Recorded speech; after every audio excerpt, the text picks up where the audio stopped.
Hey guys, welcome back. So today we're gonna, actually I don't remember where I left off. Let's see. We have models, types. We just need to create some modules now. So first I'm gonna create one for users and so I made a couple mistakes doing this. So word of advice, you should definitely do some pre-planning before you do an app because I ended up deciding to have a shared module, so we're just gonna do that. Nest generate module shared. Boom.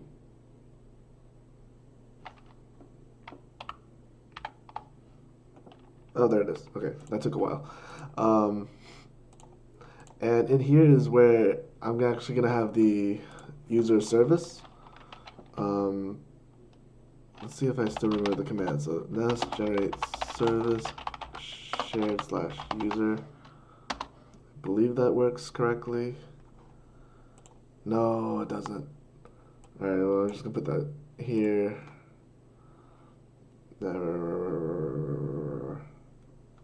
Yeah, sure. And I'm just gonna delete that. So yeah, I'm just gonna add the user service to the shared module, and I'm also gonna add a what is this thing called? The exception filter, so that we could have a way to catch all of our errors and return to the user from the client side of the API.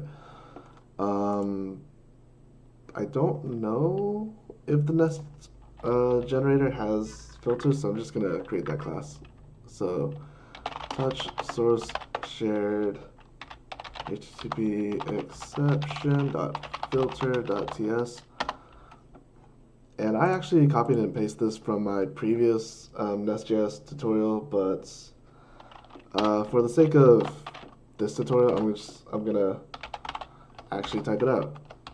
So export class HTTP exception filter, and it extends, no, it implements. So polymorphism, not inheritance. Exception filter from NestJS, which means we need a catch method. And let's see, so there's two arguments. The first one is the exception, which is the HTTP exception, this one. And the host is arguments host. Arguments host. And let's see. First we need the context. So host dot switch to HTTP. And then we want the express response object, which we get from the context. Get, no, not request, response. And of course, the request as well. Get request. And let's get the status as well. So this is exception dot get status. And first we're gonna do a ternary operator to make sure that if there is the get status method, we're gonna use it. I forget what the cases are when it's doesn't have it, but there are possibilities. Internal server error goes here, and then we're gonna build up our error response.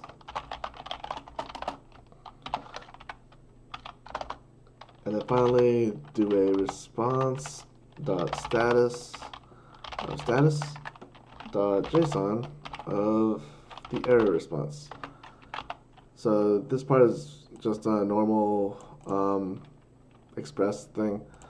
I think it'd be safer to do a return here, but I think that should be fine. And let's see. So I'm gonna do the status code. Timestamp, which is just a new date. And then we're going to do to locale date string. Path is request.url. Method is request.method. method, and then message is the error message. So first we're going to check if the status is internal server error. What the hell? Oh, this is status. There we go. HTTP status dot internal server error. If it is, then we'll return message dot error, or where's my pipe? There it is.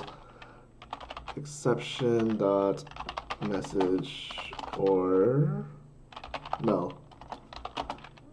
And finally, just type in internal server error. And let's make sure all this lines up correctly, because I'm going to put parens here. And do that. And I guess I didn't need parens. Okay. Yep, so that's going to be our error object, which we'll be sending back to the user whenever an error happens, which should happen because we're going to create a user service. So we're going to throw an error for invalid logins and registration and all of that. And the reason why the user service is going to be shared is because there's not going to be a user route explicitly. You can access the user route through, I'm going to create an auth for authentication module, and then accessing users through other services in the application.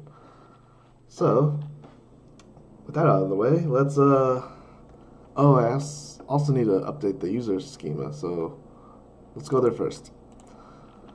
So, we want to, well, we actually want a new package. So yarn add, and we're gonna add bcrypt.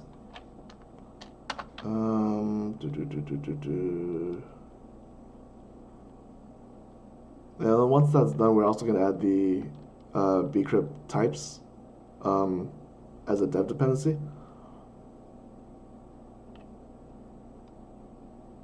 This is a much bigger package than I remember it being. But okay,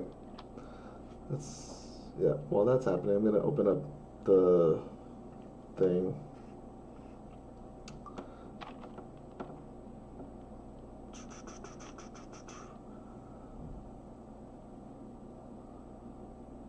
Okay, so yarn add d at types of bcrypt,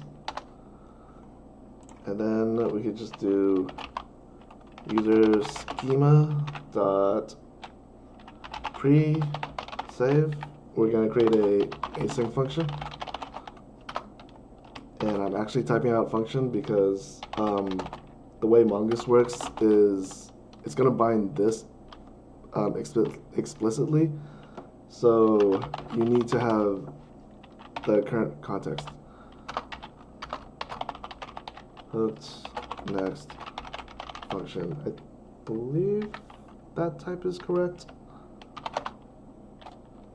Mongoose.hook. Yeah. So we're gonna do a try catcher. If this dot is modified,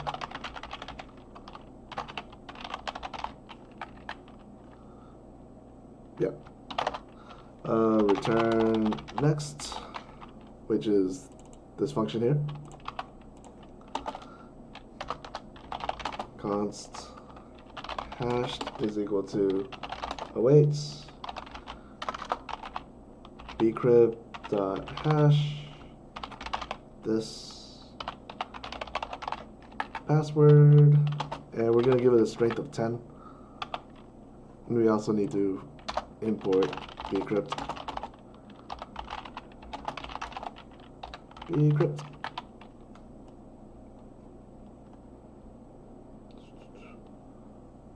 I misspelled hooked. There we go. And let's see. And then we're going to modify the password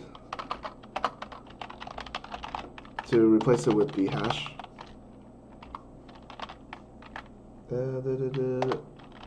return next. If there is an error, we're going to catch it, and we're just going to return next error. So this is pretty much review for just Express and just a normal MERN or mean stack operation.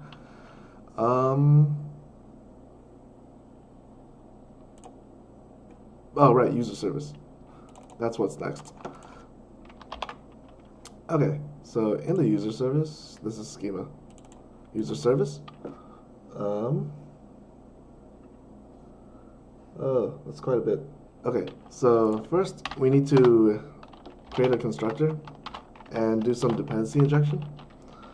So we're gonna do private user model equals to model of user, and then we need to import all of this. So user model, but because the dependency injection of this particularly is not native to NestJS, we need to add the inject decorator. Inject model, actually. And that comes from NestJS Mongoose, just for compatibility. And as the string, the name of the model, which is user. Okay. So we can have a couple of methods in here. I'm just gonna make the first method as sanitize user, which will return user dot depopulate password, because we don't want to return password through the API. And I'm also gonna make this a private function. Okay, so we're gonna make two methods: create and find by login.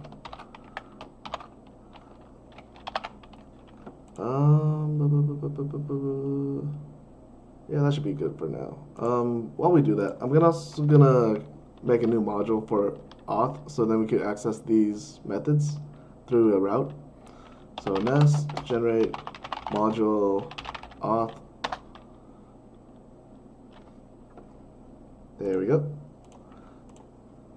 And let's just generate all the other stuff. So nest generate controller auth. And do we need an auth service yet? No, that'll be for authentication. That's the next video. So this should be good enough. While we're in here, I'm just gonna do some dependency injection. So we're gonna want to share the user service.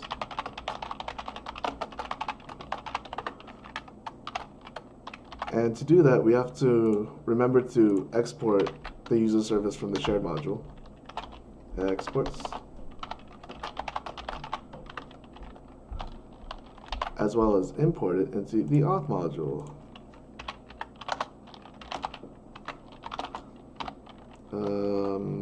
This is the shared module. Okay, so that's all we need to do for the modules. So I could close those out. The schema is not super important right now, but I'm gonna want to leave that up. And in the auth controller, we're just gonna have two post methods. One route at login.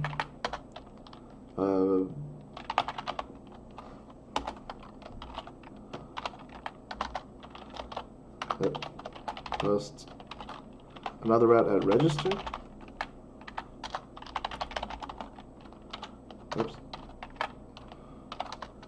And both of these are just going to use the user service. So we'll just do a return this dot user service dot login is find by login, and we need to pass in a thing. So I'm going to add user DTO, which is going to be the argument. We're going to define this in a minute.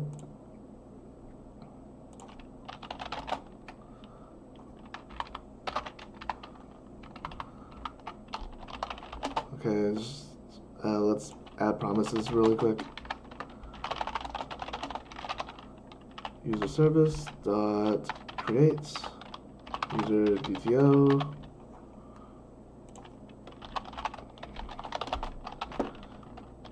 Okay, and it's gonna scream at us because we didn't finish out the user service quite yet, but we will. So, yeah, user DTO goes here. Type any for now. User DTO of type any also for now.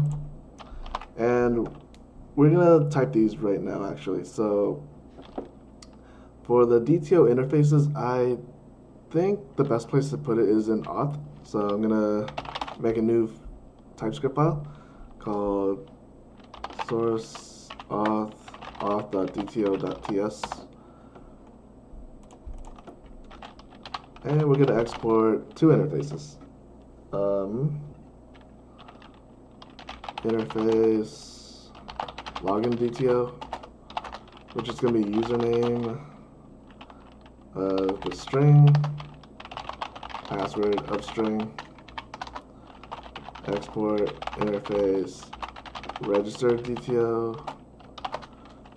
username, string, password, string. And then when a user registers, they could also have all these other properties. For now, I'm just going to add the seller property. You could definitely add the others right now if you'd like, but seller is the only one that I feel is super important at the beginning. And then I'm also going to make it optional. So we could now change this to, this one's a registered DTO.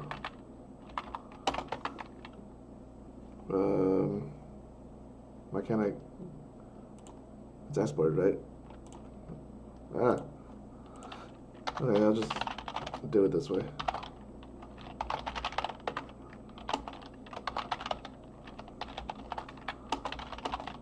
And we're at /auth/ there we go. And this is the login DTO. And now we're just gonna do the normal Mongoose create and find operators. I'm gonna do it one by one actually. So create is, let's see. I don't know why, I don't really need to look this up. Oh, right. Validation. So for create, first we're gonna destructure username from the user DTO, data transfer object, and check if the user already exists. So await this dot user model dot find one of username if the user exists. Then we'll throw a new HTTP exception. User already exists with the HTTP status of, I guess I went with bad request. No.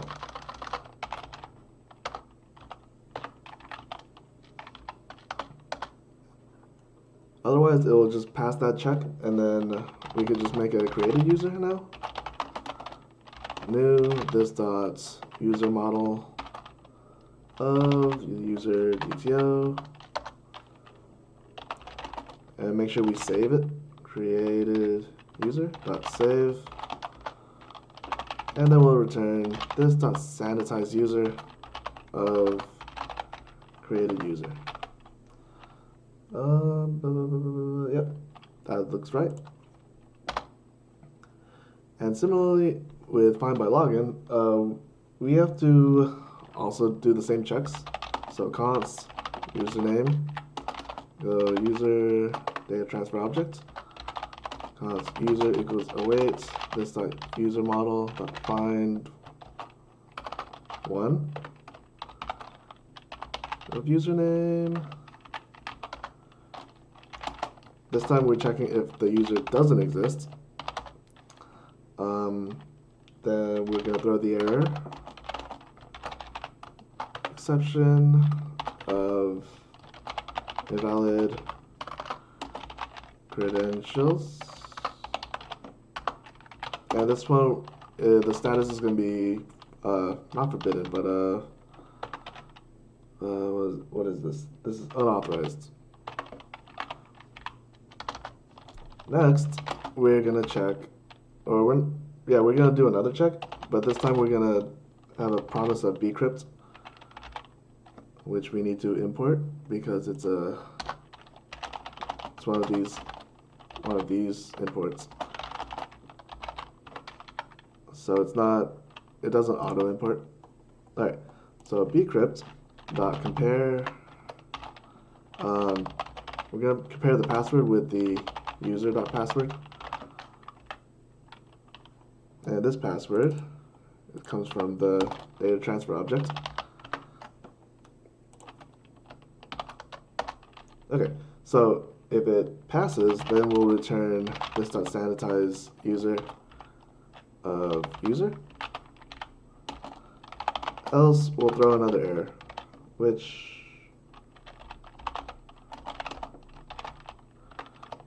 should be the same error actually. So invalid credentials dots unauthorized, and that should be good to go. So let's see. So these are being checked or created, and it's being called in the controller. And the controller is a /auth/login, so we could start doing that. So I'm actually gonna make just a node script to do all of this, because you may not know this, but Axios is already installed with NestJS, so we're just gonna use that. So I'm just gonna touch etl.js at the root here, and I'm just going to do Axios equals to require Axios, and I'll just do an immediately invoked function, so then I can use async await for promises. And while that's happening, let's start the server. Make sure everything is going smoothly. And it's not. And this is because user service, shared module, inject user module. Oh, I know what that is. And that is because I forgot to add in Mongoose to the shared module. Imports. So we need the Mongoose module for feature. There's actually an array of objects in here. Okay, fine.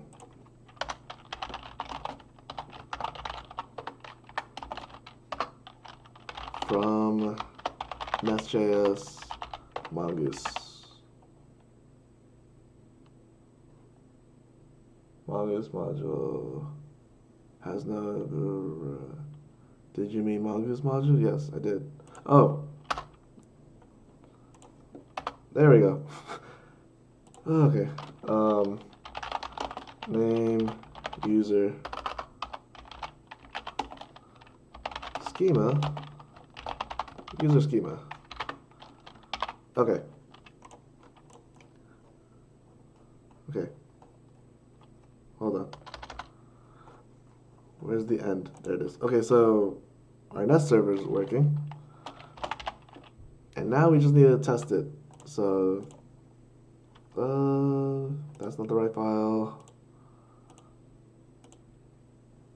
Here it is. Okay, so const data equals to await axios.post. So first we're gonna register. So http://localhost, I believe it's 3000 /auth/register. And this is a post request, so we need to add data. Luckily, it only expects username and password.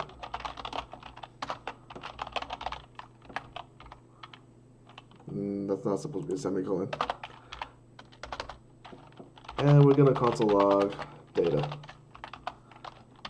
So just to test everything is working, we're just gonna do node etl.js. Everything blew up. That's not good. Failed with status code 500. Well, the server blew up, so that's good. Cannot destructure property username of undefined or null. So I'm destructuring incorrectly somewhere. Return, wait, that looks good. Cannot destructure username from DTO.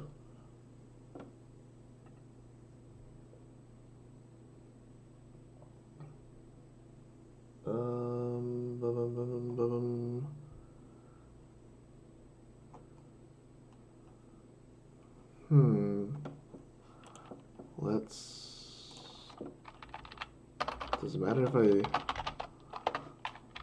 add the types here? Because I was supposed to do that earlier.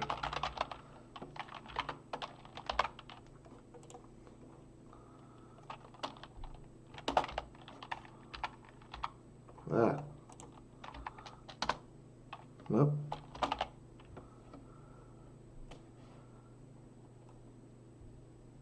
Username. Let's see, I'm definitely hitting the register route. The register route goes to the post, returns .creates. So if we go to create, let's do a little bit of debugging. So console log user DTO. So we'll get the error, and also we should get the objects, which is undefined. Why? Why is it? Oh, I know why. I forgot to add the body decorator.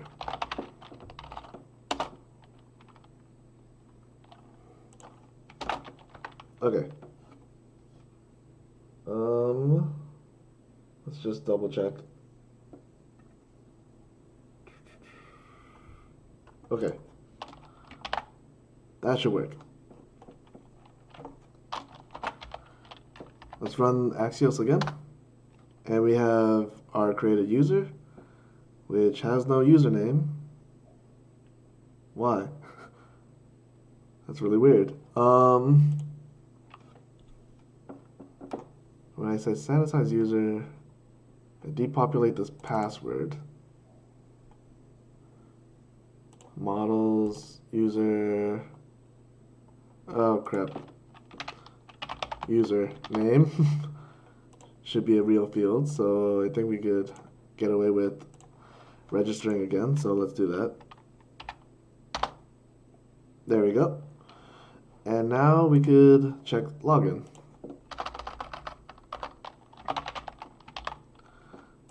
And ta-da! Alright, so we have registration and login working. And the next video we're going to do authentication so that we can hit the other routes correctly with the header, or an auth header. We're going to be using JSON Web Tokens for that. And I think I'm also gonna play around with Passport.js and see how that goes. But yeah, I hope you guys enjoyed in this video. I know it was a little longer than I expected, but yep, I'll see you guys next time.